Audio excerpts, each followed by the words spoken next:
Nilqawkom eżis aħwa tal-YouTube u Facebook Familja River of Love madwar Malta u Għawdex. Il-lejla, il-mara tiegħi, the First Lady of this house, grazzja dalla, il-mulej poġġela kelma f'qalba u isma sew ħalli żgur tirċievi barka mill-mulej lejla. Amen. Alleluja.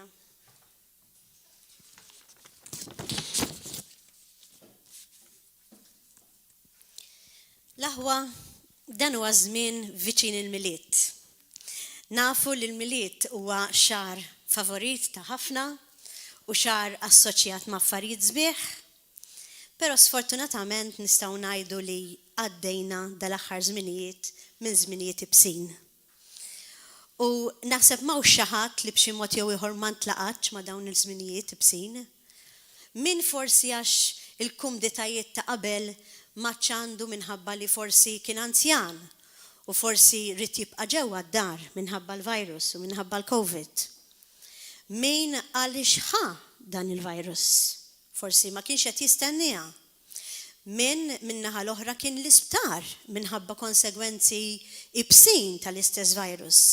Min kien qiegħed imut fl-isptar. U min ukoll miet. Jew għandu xi relative li fil-ħajja tiegħu miet u dan il-miliet ma jistax jiċċelebra bħas-soltu. Il-ħajja hija li u dak li qegħdin ngħixu huwa ir-realiżmu. U li nista' ngħidilkom li forsi u xi wħud minnkom tafu ma mhux kulħadd jafu għalhekk se nagħti dit-testimonjanza.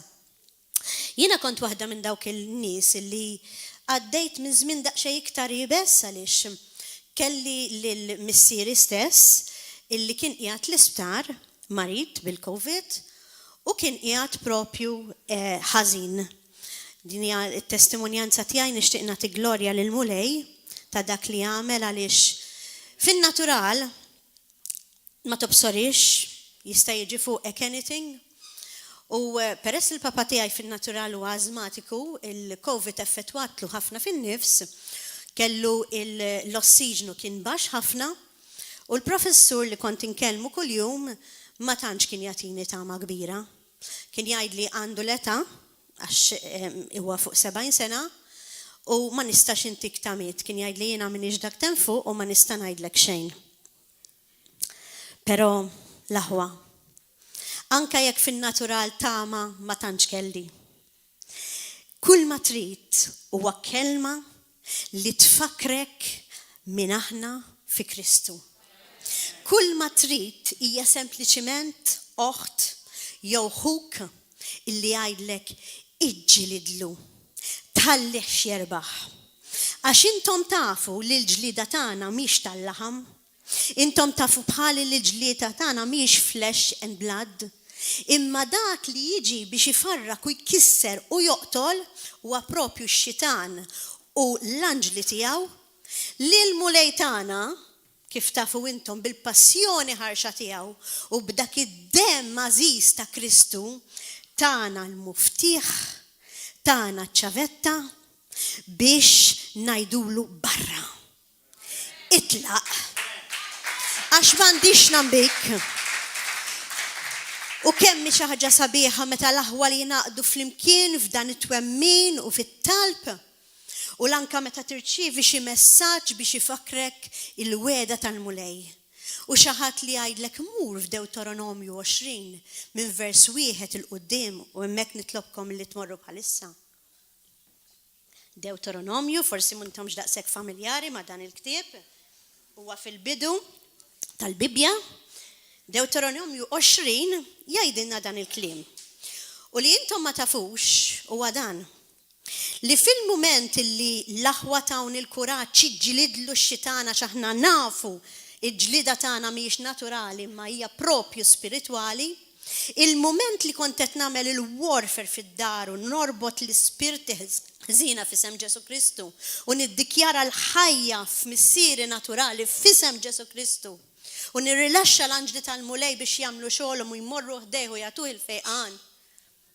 F'dak il-moment stess iva din it-testimonjanza nirċievi messaġġ minn toħtu qalt li Ma taf xejn kont qed nagħmel fid-dar. Naħseb kieku rajtuni kontu tajdu li inti waħda minn dawk bħal tal-war room. Min ġieli raħ dak il-film meta bdiet tagħmel il-gwerra fid-dar u tgħidlu itlaq il-barra xi ta' kont qed nagħmel hekk. U waqt li kont qed nagħmel hekk id-dar propju rċivejt dan il-messaġġ, aqra Deuteronomju għaliex il-vittorja hija fidejk.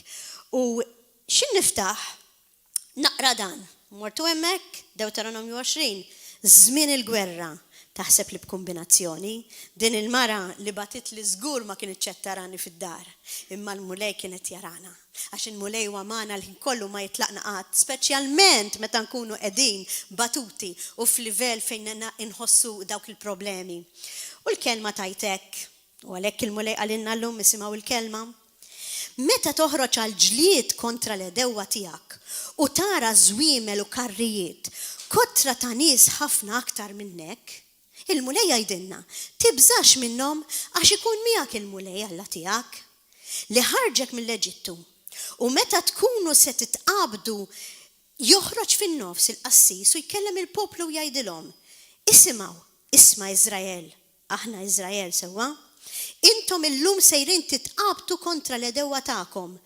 La taqtawx qalbkom, la tibżawx, la titredux, la titwerrux qudiemhom għax il-mulej Alla tagħkom jimxi magħkom biex jitqabad għalikom kontra l-edewwa tagħkom u jsalvakom. Xi ġmiel! Il-ġmiel għandi fom biex ngħid xi ġmiel il-weda tal-mulej kemm kbira. U dak il-ħin iktar qomt, iktar bdejt niġġielidlu għat il-mulej ridni niġġieled. Għax ħafna drabi aħna fil-ħajja tagħna għandna vera l-awtorità l-infietaħ, imma ma nużawiex. Għax naħsbu li il-mulej biss ħajamel xi ħaġa, le, il-mulej diġà għamel kollox għalina, imma qed jistenna lilna biex nieħdu dak li hu tagħna biex niġġildulu lil għadu.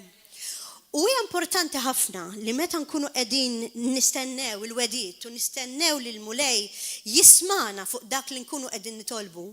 Huwa importanti ħafna l-aħwa li nżommu ma' skrittura partikolari u ngħidu l-kelma talla tajt hekk.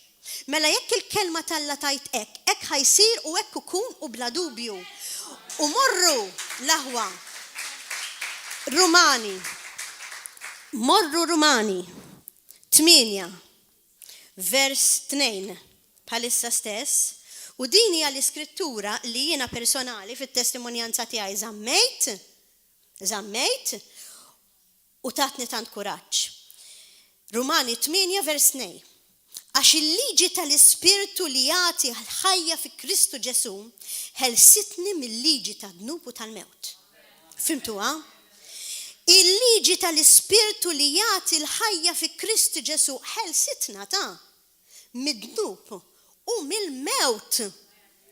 Mela jekk ħelsitna mill-mewt, kif nispjegaw illi persuna li hija viċin tiegħek tmut b'xi ħaġa li żgur mhijiex il-volontà talla li ssir?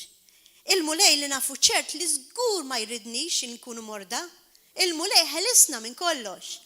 Allura jekk fil-loġika tal-kelma talla turina li l-mulej ridna li nkunu b'saħħitna, li l-mulej ma jridx li l-mewt issir qabel iż-żmien tagħna, għax żgur ma kienx fil-pjan tiegħu li bniedem imut bil-COVID għax ġiddan l-epidemija bħalissa. Il-bniedem ħalli jmut meta jsejjaħlu il-mulej, meta jkun żmienu, meta jkun għamel dak li Alla jridu jagħmel. Imma li propju li ġihadu u li jipprova joqtol il-ħajja ta' bniedem qabel iż-żmien tagħha, dik mhijiex minn Alla. U once li jiena kont qed nikklejmja dik l-iskrittura u nemmina f'eħnet ta' qalbi, niskopri illi propju snin ilu, forsi intom smajtu b'evanġelista li jismu John G. Lake, skoprejt li l-istess skrittura li jiena kont qed nemmen fiha hija l-istess skrittura li ġiet revelazzjoni fil-ħajja ta' dan ir-raġel evanġelista tant famuż John G. Lake, li fi żmienu meta kien jgħix, nista' ngħidilkom li dana kien jgħix fi żmien il-bidu ta' dan is-seklu, u kien hemm pandemija oħra, għax kważi kull żmien ikun hemm xi pandemija ta' xi ħaġa. U fil-knejjes in-nies bdew imutu, ħafna nies bdew jindifnu u bdew jindifnu waħedhom bħall annimali, skużani ngħid il-kelma, għaliex kulħadd anka d-deffina kienu qed jibżaw minn dak l-istess pandemija ta' dak iż-żmien u bdew letteralment jitfnuhom bla dekor, bla rispett. U li nista' ngħidilkom huwa li ġieli tkellimt u ġieli smajt nies li mbikma bħalissa f'dal istadju jgħidu li it-tali xi ħadd jiġi minnhom propju aqqas biss raw wara li miet propju b'dan il-virus għax kull ma raw biċċa borza defnuhom daqshekk u qas ħallewhom jagħmlu l-funeral. Mela le di mhijiex il-volontà t'Alla li bniedem imut dak il-mod li fil-ħajja inti tkun tant għamilt tant ġid u tant tkun tħobb il ta' madwarek u tispiċċa waħdek. Mhijiex il-volontà t'Alla. U l-aħwa li nixtieq ngħidilkom huwa li f'mumenti bsejn, f'mumenti fejn missieri kien kważi bla nifs, bossiġnu vera baxx. Jina nista' ngħidilkom li grazzi għal papa tiegħi naturali li tani ħafna mħabba u rini l-imħabba tal-mulej, tallimt minnu l-mulej. Bl-eżempju, u nirringrazzja l-Alla għalih li tawli fil-ħajja tiegħi għax għalih permezz tiegħu u permezz tal-eżempju tiegħu li naqedaw li aċċettajt il-ministeru għax għaraft kemm mutwajjeb il-mulej. Aħna rridu nkunu l-eżempju id-dawl tad-dinja u nirringrazzja l-Alla liħ. U fil-moment biex nurikom kif inhu, nagħti l-glorja l-Alla liħ li kien kważi fl-aħħar bla nifs. Iċempilli mill-isptar. Kif seta? U għalli Mariella, benti, fimtu, għandi l-mobile fidi. Tikkonfondi xalija. Hawnhekk għandi Anġlu miegħi.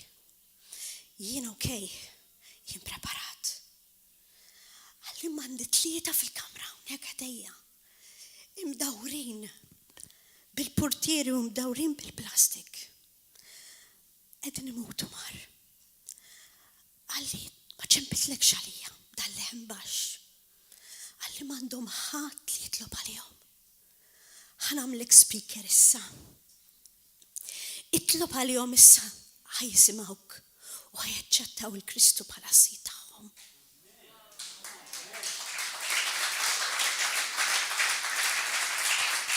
Li din iċ-ċirkostanza ta' tbatija lina saret għal dawn it-tlet aħwa u kol kienet worth it.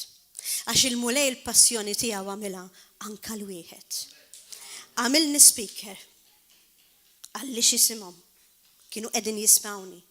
Tlabt magħhom għalu miegħi t-talba tas-salvazzjoni kif setgħu daw. Bil-kemm kont qed nismagħhom mal-papa qalli li qegħdin jgħiduha u qegħdin jirċivuh. Naqta telefon. Wara ftit minuti ċempilli u qalli 2 minnhom igradwaw mar. Fl-aħħar sekonda.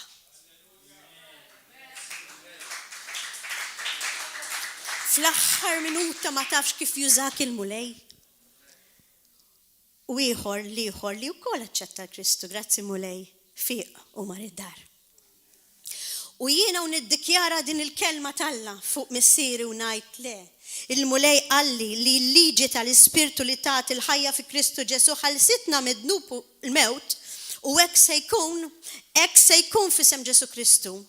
Inċempel kuljum it-tabib, inċempel kuljum il-professur ħalli nara kif inhu. U meta jgħid li ma nista' ngħidlek xejn u ma nistax intik tamiet għax jiena min nixtem fuq u da. Inqum fil-għodu darba minnhom u ftakart.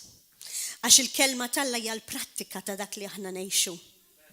U ftakart li aħna dejjem ngħidu għax il-kelma turina that we get what we say. Li dak li aħna ngħidu huwa dak li aħna nġibu għax inkunu qed naqblu ma' dak li Alla jgħid. U fil-għodu minkejja kollox u d-dlamijiet li tibda tara u tih il-qalb li prova jagħmillek ladu u għadd. Illum se jkolli aħbar tajba f'isem Ġesu Kristu.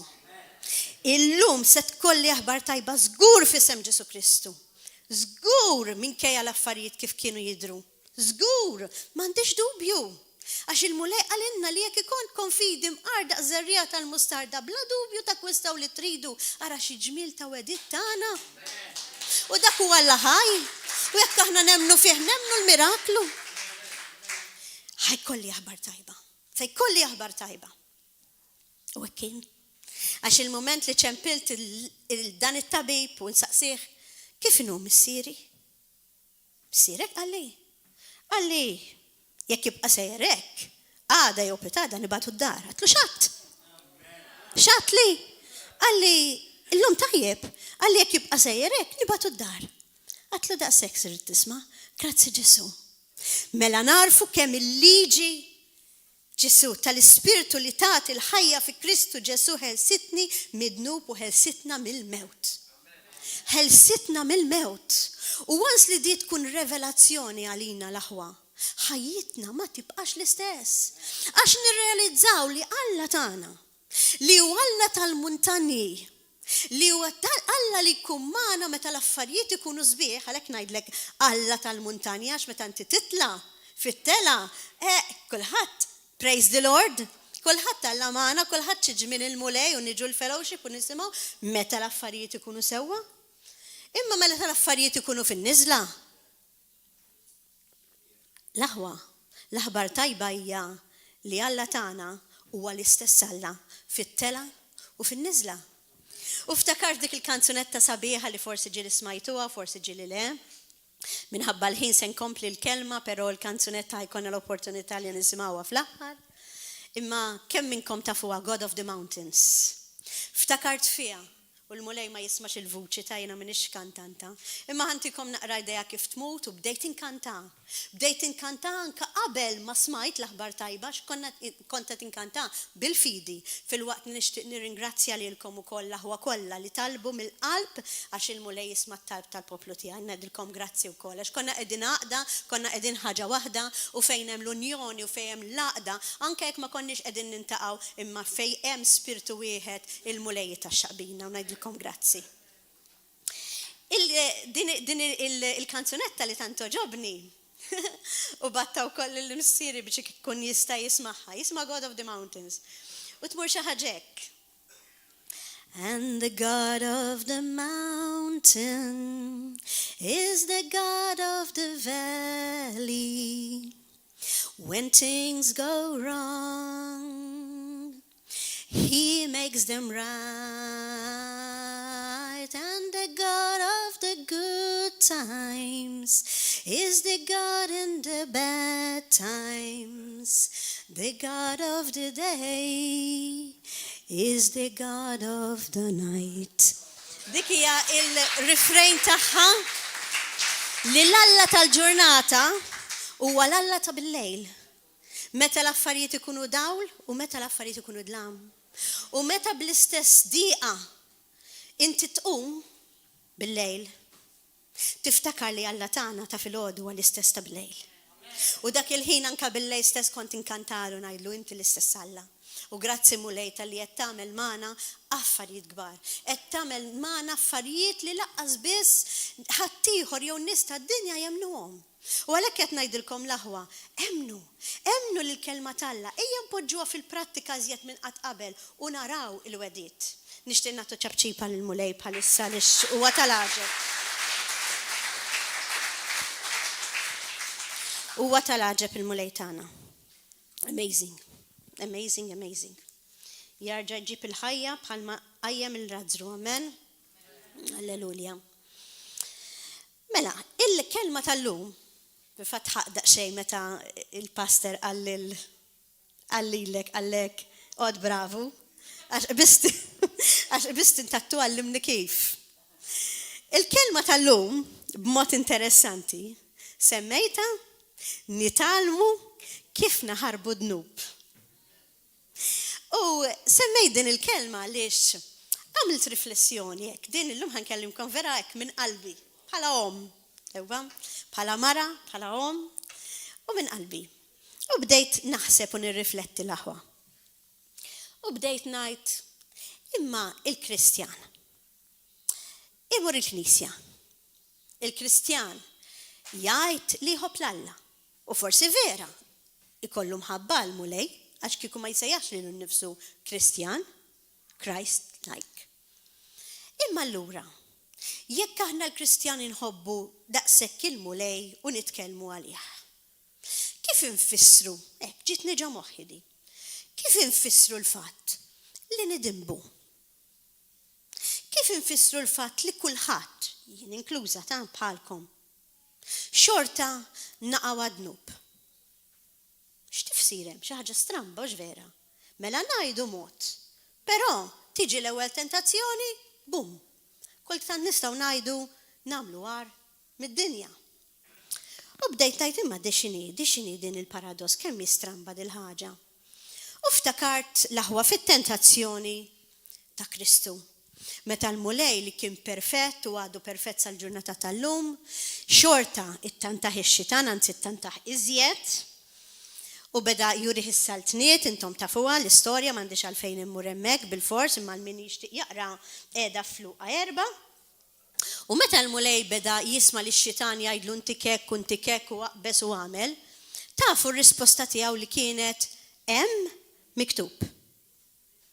X'qed iżommna lilna il-Kristjani li meta tiġi l-ewwel sfida fil-ħajja tagħna, meta tiġi l-ewwel tentazzjoni, lil dan l-għadu tagħna li jġibilna qudiemna ma ngħidulux hemm miktub. Meta aħna ngħidu li aħna Christ-like. Kemm il-darba tkellimna u ftaħarna u ħadna pjaċir li aħna bħalmu Kristu hekk aħna f'din id-dinja. Kemm il-darba tlabnija. Allura jekk aħna qed ngħidu hekk, għaliex mhux dejjem nagħmlu hekk. Naf li hawn Kristjani hawn aħwa illi jevitaw il-dnub kemm jifilħu kemm jistgħu. Però nistgħu niġu f'estremità li jekk ħankunu bħal Kristu ma nagħmlu dnub xejn. Lanqas wieħed u hija possibbli jekk aħna verament bħal Kristu. X'qallu iżjed il-mulej fid-deżert meta ttantaħ ix-xitan? Qallu iġġarrabx lil mulej Alla tiegħek. Int min int? Aħna bħal Kristu. Int bint re. Int iben is-Salvatur. Jekk aħna it-tfal tal-oli, x'in jiġi l-għadu u jagħtina qudiemna xi ħaġa li tidher sabiħa, i x'inhi? X'qed iżommna lura milli ngħidulu? Ej, intaf jien min jien. Iġġarrafx li t-tifla tar-re. Għax is-sit tiegħi jismu Ġesu Kristu u jiena lilek niċtek f'ismu. X'qed iżommna lura milli nagħmlu eżatt bħalu meta ngħidu aħna bħal Kristu f'din id-dinja. Dawn ma domandi ta' riflessjoni. Ħaġa oħra li kont qed naħseb fuqha waħdi kienet di. Ħafna drabi aħna nikkwotaw anke meta nkunu qegħdin fit-television mad-dinja. Ngħidulhom lil nies tad-dinja l-ewwel Korintin 6 vers 9. Tistgħu tmorru hemm imma hija skrittura illi nafuha ħafna u li hija popolari. U li hija din. Ma tafux li l-inġusti ma jirtnux is-saltna talla? La titqarqux aħwa, għax la żinja, la idolatri, la adulteri, la effeminati, la omosessuali, la ħallila, la rejba, la skaren, u la qassisa fuq in-nies, min itaqtaq fuq in-nies, la ħattafa u ħadd minn daw ma jiret is-saltna talla. Allura kif tispjega li kultant issib nies sija fil-Knisja jew Kristjani barra mill-Knisja illi jagħmlu xi wħud minn dawn l-affarijiet li għadni kif semmejt? Kif nispjegawha? Jista' jagħti il-każ li qed nieħdu l-ħnina talla. Dal-aħħar smajna ħafna fuq il-ħnina talla kemm kbira, jista' jagħti il-każ li qed nieħdu l-ħnina talla for granted. Forsi għax aħna nafu illi l-mulej dejjem kien ħanin u jekk kien hemm l-adultera li intom tafu li ġabuha fil-Iskrittura nafu li f'Ġwanni 8 għandna l-istorja tal-adultera illi n-nies ipokriti li kien hemm hemmhekk ġabu ilu lil Ġesu biex jaraw x'ħajajt għax kienet adultera. U fil-liġi ta' dak iż-żmien kif tafu suppost ħajġruha u joqtluha jieħdu huma bidejhom il-ġudizzju. Allura naraw x'ħajajt Ġesu u kif tafu intom Ġesu x'qal. Min m'għandux nub jitfa' l-ewwel ġebla. U ħares leha lil din adultera u qalla ħadd ma tefa' l-ġebla, ħadd ma ġġudikak. Alla mela laqqas jien. U peress li dawn l-istejjer aħna familjari magħhom u nafuhom, jista' jagħti il-każ li meta xi ħaġa tiġi familjari magħha, toħodha for granted. Bħal meta inti qiegħed id-dar u d-dar tafa sew kif in id-dar u għandek statwa sabiħa li kienet min jaf kemm kienet toġbok meta xtrajta forsi minn Pariġi jew minn ġimkien li nagħtiha u tpoġġiha f'post biex ma tinkisirlek. Imbagħad ikun għadda 10 snin, 20 sena, tibqa' hemmhekk fid-dar 30 sena, toħodha for granted aqstati kasa. U wieħed mill-ar żbalji li l-Kristjani jagħmlu huwa proprju li l-imprezzabbli li huwa il-ħnina tal-Alla nieħduha for granted għax ngħidu iva il-mulej ħanin ma jimpurtax ħanagħmel hekk imbagħad wara nindem. Mhux biss li rridu noqogħdu attenti għalhekk għalinna l-kelma tal-Alla la titqarqux fl-ewwel Korintin 6 la titqarqux għax min jaf jekk ma jkollok xi ċans illi inti tindem. Kien hemm mara u din hija storja veru. Storja vera u tafa persuna li kellha l-esperjenza biex ma ngħidx il-grazzja li tmur il-ġenna u anke l-infern u tiġi lura f'did-dinja. U rat persuna li kienet qiegħda fl-infern u saqsiet għaliex qiegħda fl-infern. U din il-persuna kienet mara li skont il-Knisja u n-nies Kristjani tad-dinja kienet mara tal-Alla. Kienet tfajla sabiħa illi kienet tkanta fil-kor tal-Knisja. Praise the Lord u Alleluja. U il-mulej jara kollox fis-sigrita. U sfortunatament wara li dimbet għaliex kienu jafu n-nies tal-Knisja kienet li kellha boyfriend fil-Knisja stess u kienet tmur miegħu, tinħabb miegħu b'mod li ma tistax għax il-kelma tal-Alla torina li stess irid ikun fi żwieġ. Ħadd ma kien jafu da li fil-mulej. U darba minnu wara li lestiet u telqet miħdejn dan il-boyfriend marret bil-karozza sejra d-dar tagħha u sfortunatament kellha aċċident. L-aċċident kien fatali għaliha, dil-mara spiċċat quddiem Alla l-ħaj u l-kelma tal-Alla hija reali u ma tinbidel qatt. U l-kelma tal-Alla tgħidilna li jekk ma jkun hemmx indiema l-ebda adulteru ma jista' jisalva. U din kienet il-każ ta' din it-tfajla li tant kienet tħobb il-mulej u kienet kanta u tferra il-ħadd ieħor ma kellix ċans minuta tindem. U għalhekk qed nurikom illum l-aħwa li żewġ żbalji li aħna l-Kristjani nagħmlu għaliex ma nevitawx id-dnub u għalhekk għandna bżonn nitalmu kif ma nagħmlux id-dnub huwa li ma neħdux il-grazzja tal-Alla for granted, ma neħdux id-dem ta' Kristu for granted, ma neħdux il-ħnina tal-Alla li hija sabiħa for granted u nirrealizzaw illi ma nistawx ngħidu xi darba għada jew iwa jiena nindem għax ma tafx meta tiġi s-sija. Ftit ilu xi ħadd għadu kif qalli li kellu xi ħolma li ra li l-għadu qiegħed jaqta għax hekk tfisser il-ħajja tal-individwi li suppost hija twila fil-qasir. Għax jekk inti ma jkollokx awtorità, jekk inti ma tkunx taf x'għandek tagħmel biex inti tmur kontra il-mewt, għax l-għadu jiġi biex joqtol jfarrak, imma l-mulej jiġi biex jitina l-ħajja u ħajja b'abbondanza. Jekk inti ma tkunx ta' Kristu tkun fid-dinja, jew kella tkun ta' Kristu u ma tafx kif x'għandek tagħmel, ovvjament tara x'konsegwenzi drastiċi ikunu għall-Kristjan. Illum qed inħoss verament li l-kelma iktar milli għad-dinja hija għal nies li huma tal-Alla. Għalikom personali u għal dawk li qed jismawni li jħobbu l-mulej mill-qalbhom u forsi għandhom xi biża' tal-Alla wkoll. Imma jsibu ruhom faċċa ma faċċa ħafna drabi ma l-istess dnub. Min ikollu dnub tan-nisa, min ikollu dnub tas-sigaretti, kontinwu ma jaqta' qatt. Tajdu li sigaretti dnub, iva jekk ikun addiction, jekk inti tpoġġih fuq Alla u ma tgħaddix mingħajru jkun. Għax il-mulej jgħidlek jienu Alla sidi u ma jkollokx Alla ieħor għajri. Id-dnub li jista' jkun id-drogi kontinu, nħobbu l-mulej imma dik in-naqra fil-weekend noħodha. Id-dnub jista' jkun li xorb li dik it-tikka minn grokk jiġi ieħor u fl-ixkun. Ma nistax naqtaw jgħidulek dan il-vizzju nixtieq imma jiddispjaċini. Għaliex? U għalhekk irridu nitalmu li ma neħdux il-grazzja tal-Alla for granted u rridu nitalmu wkoll narfu l-aħwa x'inhu l-iskop tal-ħajja. Għax jekk aħna narfu li l-ħajja hija temporanja, U l-ħajja tagħna hija qasira, anke jekk tgħix mit-sena hija qasira.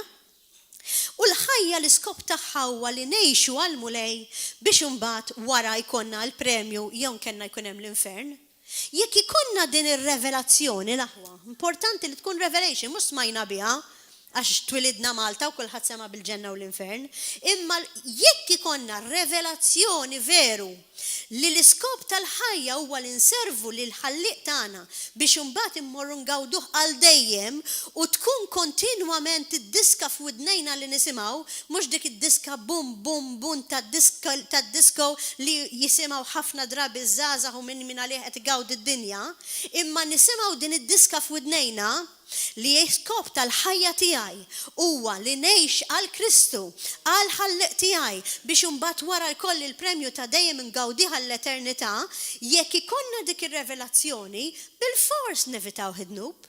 Għax il-moment li jiġi t-tentazzjoni qudiemek, bil-fors ħatajdlu hemm miktub, bil-fors ħatajdlu tlaq minni għax ixtan għax jiena bint ir-re, imma jekk inti m'għandekx il-prattika ta' int min int fi Kristu u ta' dak li inti tajt lilek innifsek, ikun kollu għal xejn. U ħafna drabi li ngħidu lilna nfusna kollox ġej mill-moħħ.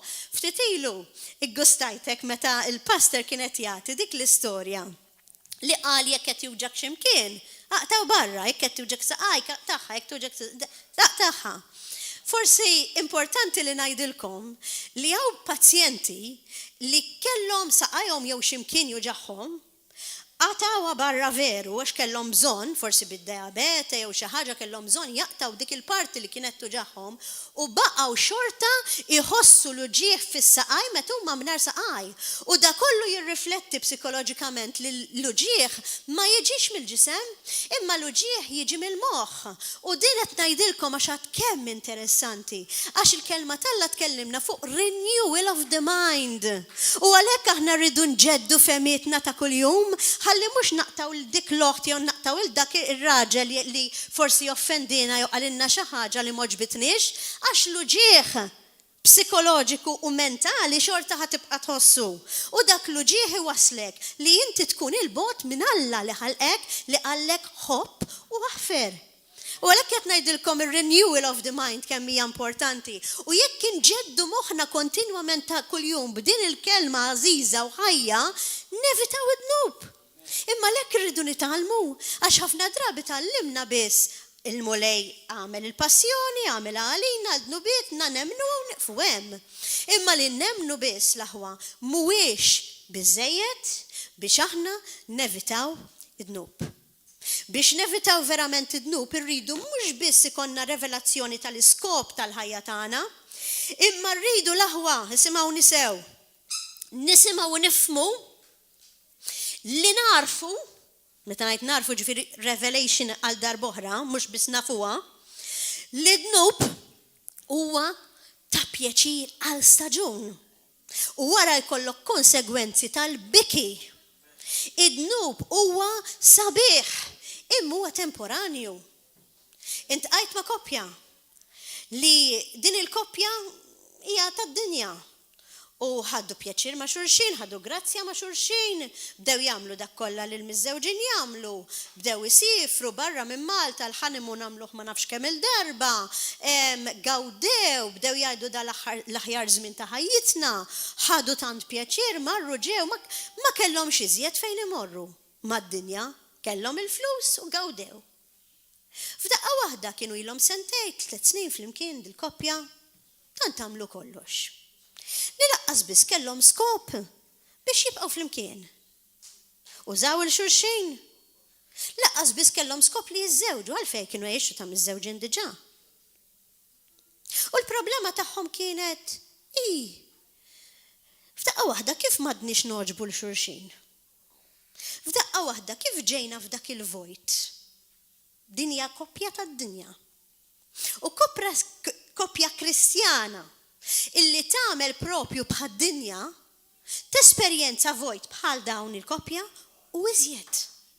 Għax jekk għandek verament kuxjenza taf li bemilek stess inti qed tagħmel dak li jgħidulu self-destruction, qed tiddistruġġi lilek innifsek u qed toqgħod tant il-bot minn Alla li qisek tisti tmur qudiemu kull darba tgħidlu aħfirli speċjalment fuq l-istess dnub.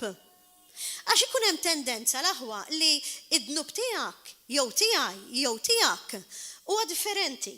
U jkun hemm tendenza li qisu il-bniedem jaqa' għall-istess waħda. Għall-istess waħda. Tiskanta bniedem li kollu ċerta addiction, bniedem iħobbek, jew jħobbek u jħobbek. Allura rridu mmorru għall-eruq. L-aħwa, l-eruq huma dawn li nġeddu fehmietna b'tali mod li nirrealizzaw li d-dnub huwa temporanju u pjaċir għal staġun imma mbagħad itik tal-biża'. Nirrealizzaw x'inhu l-iskop tal-ħajja. Kif għattilkom ma neħdux for granted il-kelma tal-Alla u l-ħnina tal-Alla u ma naħsbux li ħajkonna ċans li nindmu meta rridu. 4. Punt 5. Biex nevitaw id-dnub, ejjew nitalmu kif għattint, Glenn. Nitalmu li fl-ubbidjenza hemm l-akwist. X'inhu l-akwist? X'ħan iggwadanjaw meta għandek l-ubbidjenza tal-Alla? Skrittura popolari bażika tal-ABC li nitalmuha mill-ewwel naħseb klassi tal-Kristjaneżmu. Mark 11:23 li jgħidlek tassew ngħidilkom li jekk xi ħadd jgħid lil din il-muntanja intrefa u jinxteħet il-baħar bla ma joqgħod jitħassef qalbu, imma jemmen li dak li jgħid ikun se jsirlu żgur. Hemm kondizzjoni l-aħwa. Isirlek żgur jekk tkun fl-obbedjenza. Għax jekk inti tkun qed titħarbat u tagħmel bħad-dinja ma jsirlek xejn żgur. Allura x'gwadan għandek li inti tista' tmur quddiem Alla l-ħaj, li inti tista' tmur quddiem Ġesu Kristu li huwa l-avukat tagħna, isna morna l-qorti, qed nitolbu lill-imħallef xi ħaġa u l-imħallef ikollu jagħtihilna għax bidritt. Bl-istess mod Kristu għalilna kollox intikom bidritt għax inti binti u jiena tiegħek inti fija. Dak kollu li hu tiegħi u tiegħek xi trid, għajdli xi trid u nagħtihulek. Inti l-min tħobb. Kemm il-darba ngħidilkom mhux l-oġġett li jsaqsik ittieħ, imma iżjed, ħafna iżjed milli jsaqsik għax tħobb. U jekk isem Alla tagħna huwa mħabba, kemm iżjed itik iktar mill-bniedem. L-iskrittura li tgħidilna jekk intom nies ħżiena x'aħna kollha ħżiena ħdej il-perfezzjoni ta' Kristu, tafu tagħtu għatijiet tajba lil uliedkom kemm iżjed jien il-missier li fis-sema. Araw xi gwadana għandna. U l-aħwa hemm bżonn naraw ukoll illi skritturi li jagħtuna kuraġġ bħal Filippu 4 vers 6 għal min ibati bl-ansjetà. Nisimgħu ħafna drabi fil-ħajja tal-lum kemm l-ansjetà komuni. Kważi dak li jkun jgħidlek hija xi ħaġa normali. Mhix normali li ma jkollokx l-ansjetà fil-ħajja li qegħdin ngħixu, speċjalment f'dan l-istaġun. U d-depression li huwa riċerkat li qed taqbad il-ħafna anzjani msiken jew nies li minħabba li huma vulnerabbli qegħdin id-dar ma jistgħux joħorġu il-biża kbira tremenda li ċerta nies għandhom mill-mart u dak kollu jġib ansjetà ħażina u terribbli. Mentri l-kelma tal-Alla turina Filippu 4 vers 6 tħabblu raskom f'xejn biex ma jkollna ansjetà fuq xejn. Itolbu li tridu uru lill-Alla kull ma għandkom bżonn. U sempliċiment iż-żuħajr. Jiġifieri aħna li għandna veru il-ħajja tagħna fi Kristu, kull manna nagħmlu apparti l-ubbidjenza hija ninżuħajr. Ninżuħajr tfisser infaħru lill-Alla li diġà semana. Kien hemm evanġelist l-aħwa illi kien jitlob fuq bniedem dak il-ħin xi imur ħdejh.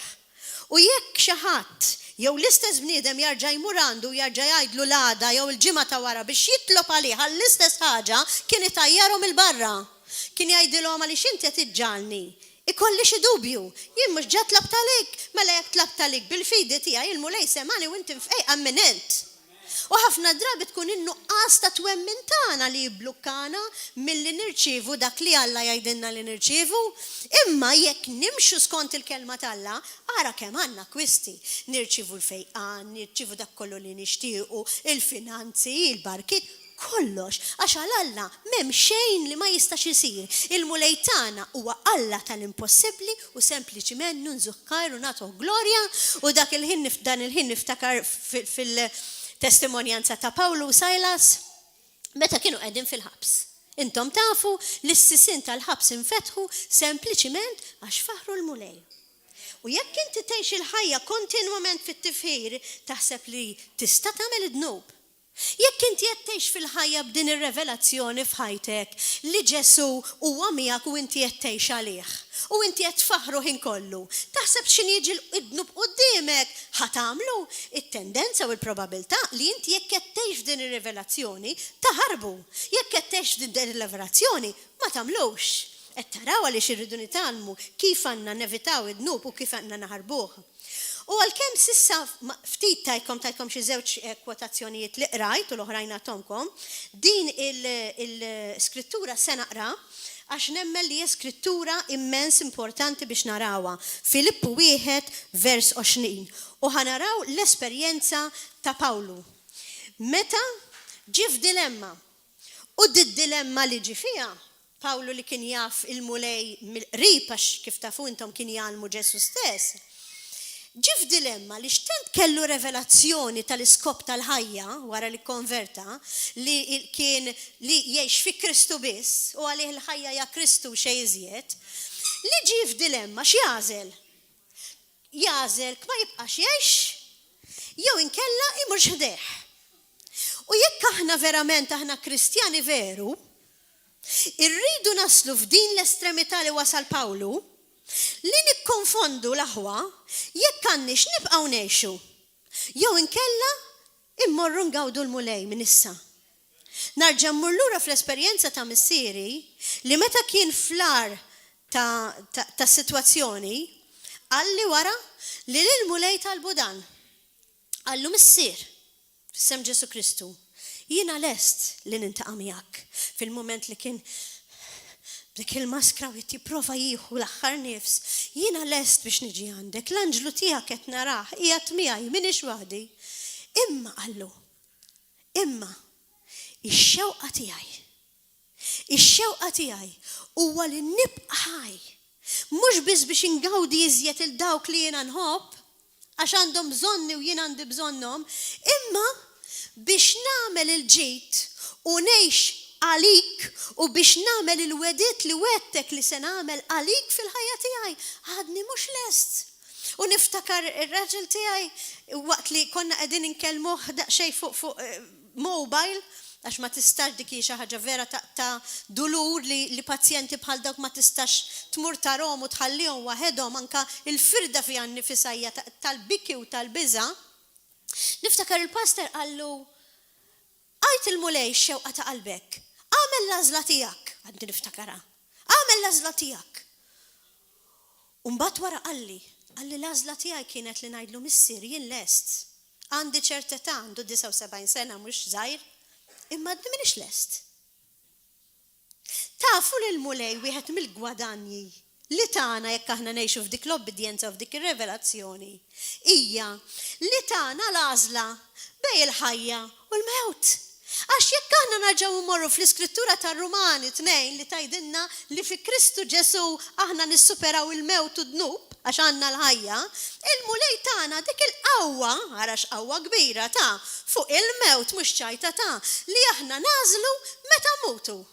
Ejdi xi ġifieri mhux immutu meta jsejħilna l-mulej. Nistgħu nażlu meta mmutu l-aħwa. Tafu? Darba kien hemm qabel ma niġi għal ta' Pawlu se naqraħilkom. Di storja vera oħra. Darba kien hemm raġel Talla. U dan ir-raġel Talla ġie għalih il-mulej. Raħ Ġesu ġie għalih fid-dar tiegħu. U qallu ibni. Qallu ġejt għalik biex tiġi miegħi in paradise. U dak ir-raġel xirraħ qallu mulej. Imma jiena għaddi m'iniex lest li niġi l-ġenna. Qallu jiena tfadalli x'nagħmel f'din id-dinja? Qallu tfadalli x'nagħmel għalik f'din id-dinja? Qallu le ta'. Qallu tin il-grazzja li nibqa' iżjed. Ma rridx nitla' llum.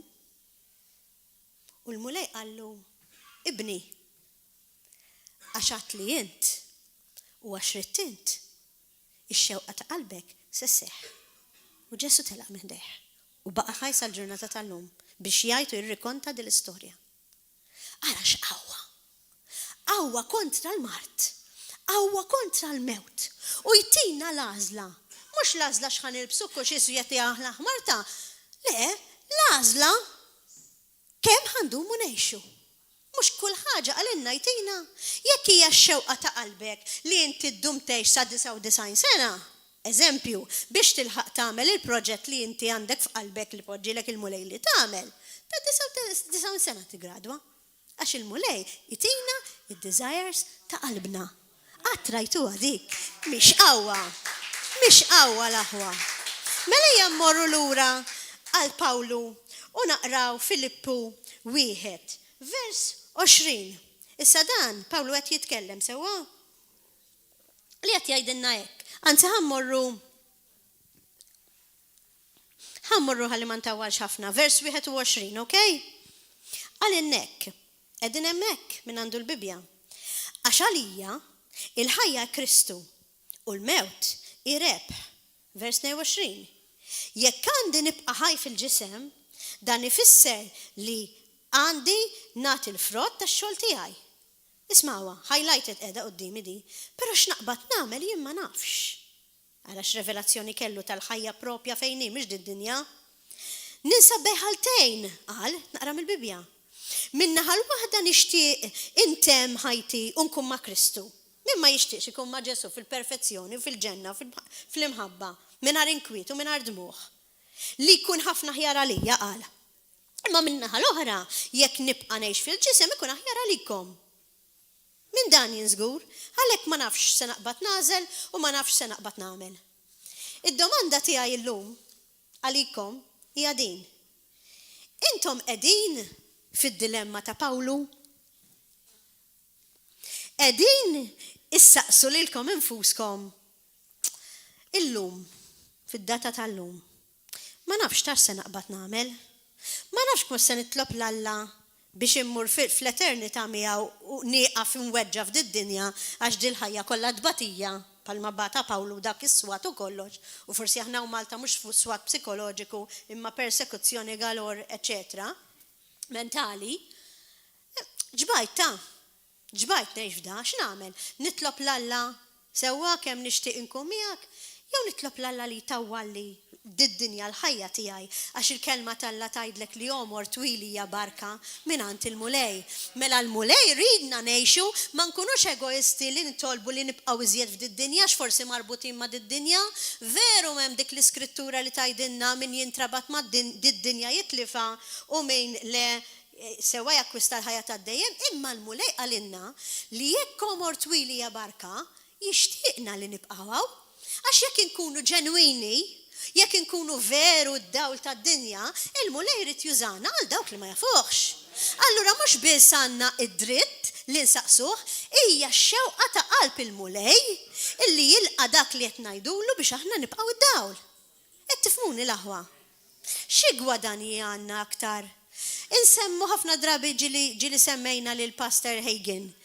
U waħda mill-istejjer li kien il-pastor tal-pastor u waħda mill-istejjer illi jirrakkonta f'wieħed mill-kodba tiegħu u importanti ħafna il-ktib tal-awtorità tal-Gradent l-aħwa minn maqraħx jekk joġobkom aqrawh għaliex il-ħajja tagħkom tinbidel totali biha. Però Pastor Hagen kien raġel Alla kif tafu intom. U darba minnhom jirrakkonta li il-mara tiegħu kellha kondizzjoni fiżika fej kellha bżonn tagħmel operazzjoni. U waqt li kienet jitlob ħass fl-ispirtu tiegħu li m'għandux iħallija tagħmilha din l-operazzjoni, għax beda jħoss, kien raġel Alla tinsiex, illi il-mara jekk tagħmel l-operazzjoni tmut hemm. Tmut taħta. Kien kważi ċert minna da. Però darba minnhom saqsa lill-mulej u l-mulej kelmu. U qallu d-dilemma tiegħu. Allu Sinjur, allu jiena tinħoss jew nibża li jekk għadha pitada nħallija tagħmel operazzjoni tmut li hemm u jien il-mara tiegħi nixtieq ingawdiha. U Ġesu nnifsu qallu għandek raġun. Allu għaliex jekk tagħmel l-operazzjoni mingħajr l-intervent tiegħi hemm tmut. Allu ma nista' nserraħlek rasek li peress li inti tlabt lili. U jiena is-sit ta' kollox nilqa' it-talba tiegħek lill-mara tiegħek tfiq. U jekk hemm bżonn tagħmel din l-operazzjoni tgħidu li ma setax ifejjaq dak il-ħin imma din hija l-istorja tiegħu. Jien ħankun magħha fl-operazzjoni u l-mara tiegħek se tibqa' ħajja. Fismi. U hekk kien. Kieku dan ir-raġel ma kienx tal-mulej u kien jgħidu hija l-professur qalli biex nagħmel operazzjoni. Kieku kien ilu armel. Imma vantaġġ kbir ieħor li aħna għandna li nistgħu nikkonsaltaw lil min jagħtina parir. Bħal meta fid-dinja ngħidu stenna ħi ħanħu naqra parir ta' avukat. Nistgħu nikkonsaltjaw l-avukat tagħna li huwa Ġesu Kristu. U ngħidulu x'taħseb fis-sitwazzjoni u l-gwida tal-ispirtu tiegħu tgħinna biex nimxu l-qudiem. Il nisemmi l-awtorità. U għattilkom li aħna għandna wkoll il-qawwa ta' għażla bej il-mewt u l-ħajja imma illi nsemmi l-awtorità u li ma tilkomx huwa ħaġa. Li sfortunatament għaw ħafna nies li għandhom l-awtorità x'il-mulej jgħidilna li l-awtorità permezz ta' demmu ta' lil kull min jemmen u l-kull min hu ġenwin, mhux il-fake, sewwa. Allura jekk huwa għandna l-awtorità. Kif infissru li kultant nintaqgħu ma' nies illi jgħixu mod u jkunu ieħor. Forsi ġieli smajtuha din l-istorja vera ta' dan ir-raġel li għex ta' poper, għex ta' fqir u kien renomat ġifieri fil-pajjiż tiegħu illi propju jmur biex jiekol jiġbor l-ikel miż-żibel. U kien jgħix ġo kamra li kien krija $3 insomma f'ġimgħa jew x'kienet għax kienet miżera ħadd ma kien irid jgħix fiha żgur, kien jilbes żmattat u qatt ma jbiddel, kien jipprova jiffranka l-ilma bil-kemm jinħasel u kienu jafuh in-nies ta' triq u naħseb mir-riħa tiegħu indunaw illi m'għadux fi triq għax ma xemmewix iżjed. Fil-fatt darba minnhom kien hemm xi ħadd u ġibet l-attenzjoni u qal salvu pereżempju ċikku ma nafx fejnu. U marru żgassawlu l-bib u sabuh hemmhekk mejjed tulu fl-art. Meta ħaduh, it-tabib sab li miet malnutrition, ma kienx mitmuħ tajjeb. U x'in kienu qegħdin inniżżawlu l-ħwejjeġ biex jeżaminawh, fiċ-ċintorin tiegħu sabulu $23,000. Dan kien senjur, però kien jgħix ta' fqir. Dal-bniedem seta' mar fl-aħjar lukandi. Seta' kiel fl-aħjar restorants, pero għażel li jgħix b'dak il-mod miżeru. U sfortunatament wieħed mid-nubiet nista' ngħidlek biex ma jkollx żbalji gravi. Lil Kristjani li jgħidu jħobbu l-mulej nistgħu nkunu aħna huwa li ngħixu ta' miżerja u meta jkollna l-mart noqogħdu nitħassru lil nfusna, meta jkollna it-tilwim nibda ngħidu kemm aħna sfortunati u kemm aħna vittmi u ngħixu ta' defeated kif iridna l-għadu minflok ta' rebbiħin fi Kristu. Meta aħna jkollna diġà l-armata tal-mulej, l-armatura, ċavetta, tal-muftiħ u fil-fatt nixtieq nikkwotalkom Apokalissi morru hemmhekk l-aħwa. Nixtieq nikkwotalkom fl-Apokalissi għandi ħafna materjali ma naħseb ħajkolli nikkonkludi xed nara li 9-10 fl-Apokalissi nixtieq nkom tmorru hemmhekk. Forsi mhuwiex daqshekk popolari dan il-ktieb minħabba li tajduli ma tantx nifmu. Imma fl-Apokalissi jurina ħansiba daqsxejn l-aħwata għandi ħafna karti hawnhekk qudiemi. Wieħed vers 18 jgħidilna l-mulejek. Ismaw, jiena l-ħaj, jiena kont mejjet u wara jien issa ħaj għal dejjem ta' dejjem u għandi jinsabu l-infitaħ tal-mewt u tal-post il-mejtin. Ġesu kif tafu intom li x-xitan ħadlu iċwivet. Is-sema tkun magħna f'dak li aħna nirrifjutaw u dak nippermettu. U għalhekk qed ngħidilkom li żball ieħor li ħafna drabi nagħmlu huwa illi ma nikkoperawx ma' Kristu. Nibqgħu nħarsu lejn ċirkostanzi, nibqgħu nħarsu lejn anfusna u nippermettu affarijiet li x-xitan jipprova jġib fil-ħajja tagħna meta l-mulej stess ma jridhomx fil-ħajja tagħna. Għax jaf li jekk aħna nkunu defeated, pereżempju jekk inkunu morda jew qed nkunu ngħixu fid-dnub, il-mulej jaf li dak li hu kreak biex inti tagħmel ma jistax iseħħ. Qed tifhmuni? Nixtieq li għadha pitada nkellimkom anke fuq kif nimitaw persuni palma Pawlu jgħid imitaw lilu jekk kif jien nimita l-Kristu, nimitaw persuni illi propju kellhom dawn ir-revelazzjonijiet li qed ngħidilkom illum. Revelazzjoni li il-mulej ma jridx mart. Revelazzjoni number 2 li l-Ispirtu ta' Kristu fina supera il-mewt u d-dnub u dan l-istess skrittura kont qed ngħidilkom fil-bidu li John G. Lake, u smajtu bih kemm il-darba naħseb, pero wieħed mill-evangelisti tant kellu revelazzjoni u dik għamlet id-differenza bej bniedem Kristjan komuni u bniedem talla evangelist li jara l-mirakli u l-ġubijiet.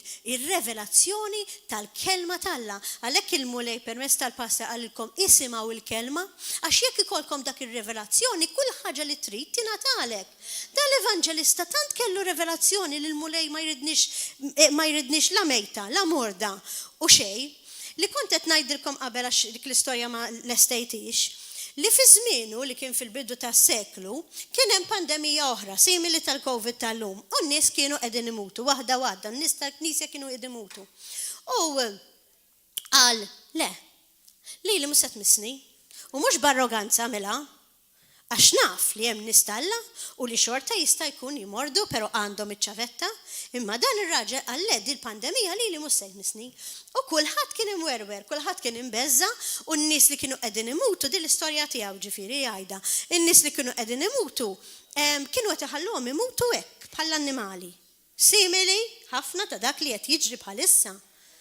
Nies li għajdulek għalu li dik ommi, dik missieri, dik uħuti, asrajnijom, ma nafux minn huma u telqu, difnuhom. U dana John G. Lake qal le, għallhom li xjentisti għallhom ġibuli il-virus. Tu niftit mis-selajva tal-mejtin li għandhom dan il-virus fuq idejja. Għallhom u taraw li ma jagħmel xejn. Ġabu l-mikroskop, ġabu l-teleskop, whatever, insomma, għamlulu s-selajva tan-nies li kienu mietu propju b'dan u bajnihom bdew jaraw dan il-virus imur. X'inhi d-differenza bejn John G. Lake u Kristjan komuni? Ma jeżistux Kristjani komuni, għax il-Kristjani jekk huma ġenwini kollha għandhom l-istess qawwa. Kollha huma u li talla immija ir-revelazzjoni tal-kelma li tkun kawtella huwa importanti ħafna, ħafna. U jiena nifhimha. Imma li tkun kawtell m'għandix taqsam mal-fatt li inti kollok revelazzjoni tal-kelma talla. Għaliex nies bħal dawn jagħmluna kuraġġ tant kellu qawwa fih b'dak li beda jkollu revelazzjoni li n-nies li kienu qegħdin qed imutu beda jitfinhom hu. Għax l-ebda pastor jew xi ħadd ieħor ma rid jitfinhom, beda jitfinhom hu u veru raw li ma kienu qed jiġru li xejn. Stejjer bħal daw għandi ħafna. Hawnhekk għandi biżibilju ta' nies li kellhom revelazzjoni li Alla iridna ħajjin, li l-mulej ma jridniex li nomordu, li skużani? Żgur ma jmutux qabel iż-żmien kif fissirtilkom għax kulħadd irid imut at the end of the day. U da kollu. U nimitaw il-daw bħalma aħna naturalment nimitaw il-Kristu. Jekk din il-kelma tal-lum, għattilkom is-sameri ta' dak li xtaqt ngħidilkom illum, imma ninsab żgur li l-Ispirtu Talla fetħilkom widnejkom naturali u għajnejkom biex intom tifmu din il-kelma kemm hija sabiħa, x'awtorità għandna, li aħna għandna l-qawwa bejn il-ħajja u l-mewt, u aħna għandna dak kollu li għandu Kristu, u li nixtieqek li verament mill-qalb illum nagħmlu dikjarazzjoni flimkien fejn niġħdu dak kollu li huwa tax-xitan. U l-mulej jagħtina revelazzjoni qawwija ta' dak li hu jixtieqna li konna revelazzjoni. Però qabel ma nagħmlu dan nixtieq insaqsi jekk hawn xi ġodda għaliex rajt li hawn xi karti xi għandha xi 5-6 fejn il-kelma Talla turina u tajdilna li daw kollha li jaċċettaw il-mulej Ġesu bħala binalla tagħhom hija s-salvazzjoni u nixtieq li f'isem Ġesu Kristu tieħdu llum l-opportunità illi tagħkom u tani wkoll il-mulej li nisimgħu din il-kelma sabiħa u li nagħmlu dak li jixtieqna nagħmlu l-mulej. U għalhekk mbagħad wara se nisimgħu anke din il-kanzunetta sabiħa God of the Mountains biex bħalma kienet anke revelazzjoni għalija tkun għalikom u meta nkunu qegħdin dawn fil-veli meta l-affarijiet ma jkunux żbieħ kif nixtiequ aħna niftakru li huwa l-istess salla tal-lejl u tan-nar, nibqgħu nżommu mal-wediet u nitolbu l-Alla li konna dawn ir-revelazzjonijiet li għattilkom. Ħajkolli neqafaw dak kien kif jgħid il-pastor l-introduzzjoni tal-kelma. Imma se jkolli neqafaw ovvjament minħabba l-ħin, però nkomplu hekk Alla jrid naturalment id-darba li ġejja. Nixtieqkom tqumu bil-wifqa kollha kemm intom u min anke għandu xi ailment jew xi ħaġa li jixtieq li l-mulejja tijielu diġà talab il-pastor qabel għal fejqan u ġieħ partikolari ma jekk apparti l ġieħ fiżiku hemm xi ħaġa oħra li inti tixtieq li l-mulej verament jinterċedi fil-ħajja tiegħek, hekk poġġi jdejk fuq qalbek bħalissa stess u nitolbu lil Alla dan il-kliem. U ngħidulu mulej Ġesu. Nixtieq nismakom ħalli jismakom anke l-mulej stess flimkien u ngħidulu mulej Ġesu. Grazzi tal-li smajna din il-kelma sempliċi tiegħek imma tallimna bħala għallim twajjeb kif għandna nevitaw id-dnub. Grazzi mulej tal-li inti tatini revelazzjoni ta' kemm ħajja l-kelma tiegħek biex impoġġiha fil-prattika u biex il-moment li jiena nkun dawn u l-moment li ċ-ċirkostanzi ma jkunux kif nixtieqhom jiena nista' niggranfa ma waħda mill-ħafna wedit tiegħek u ngħid lix-xitan hemm miktub neħħi jdejk minn fuq is-sitwazzjoni tiegħi. Grazzi mulej Ġesu ta' din ir-revelazzjoni. Grazzi mulej Ġesu tal-awtorità li tajtni fismek. Grazzi mulej Ġesu tal-li jien għandi l-qawwa li anka nażel il-ħajja tiegħi kemm tkun twila biex inservik. Grazzi mulej Ġesu ta' kemm inti kbir. Grazzi Sinjur tal-li jiena salvata bil-grazzja tiegħek. U grazzi Sinjur tal-li ħajkolli l-opportunità li qabel ma sejjaħli ikolli ċans li nindem minn nubieti biex ma jiġix l-għadu u joħod li l-ħajja tiegħi f'ħakatajn imma l-ħajja tiegħi issejjaħ li inti mulej Ġesu biss u dak ikun il-ħin fejn jiena niġi għandek. Nirringrazzjak mulej Ġesu tal-li jiena ngħix il-ħajja tiegħi kontinwa fit-tifħir u fl-obbedjenza. Ħalli meta jiġi l-waqt nista' ngħidlek mulej Ġesu, grazzi tal-li dak kollu li nitlob fismek jiena tali. Nirringrazzjak mulej li inti kbir, li inti salvatur, li inti għamilt il-passjoni ħarxa tiegħek għalija personali. Jiena nġeddet jew niddikjara li inti Ġesu Kristu, inti binalla l-ħaj u li permezz tal-passjoni ħarxa tiegħek inti ftaħt li l-bib tal-ġenna. Mulej Ġesu, jiena nażel li npoġġik mhux biss is-Sinjur u s-Salvatur tiegħi imma niddeċiedi li naħfer il daw kollha li weġġawni biex mhux biss naqta l-organi li min għalija għandi naqta imma l-iktar ħaġa importanti huwa li kolli rinnovazzjoni tal-moħħ mulej Ġesu ħalli nkun verament imġedda kif tgħidli int. Għal dan nixtieq nitolbok illum u nirringrazzjak tal-lum u ta' din l-opportunità f'isem Ġesu Kristu. U qabel ma tmorru l-aħwa nixtieqkom verament tistgħu tniżlu l-screen please illi tisimgħu għax bħalma amministrat lili bħalma amministrat li tista' timministra lilkom. U qabel ma ngħid by il-YouTube se nsemmalhom il-Knisja kanzunetta jisimha God of the Mountain. U jekk intom għandkom il-pjaċir illum mill-YouTube ma rajt fitxuha, issibuha u timministra lilek bħalma amministrat lili u ninsab żgur il-aħwa kollha. Insellmilkom narawkom għada fil-għodu fl-10 u kull nhar terba wkoll fis-7 u kull nhar ta' sibt fis-7. Grazzi Ġesu.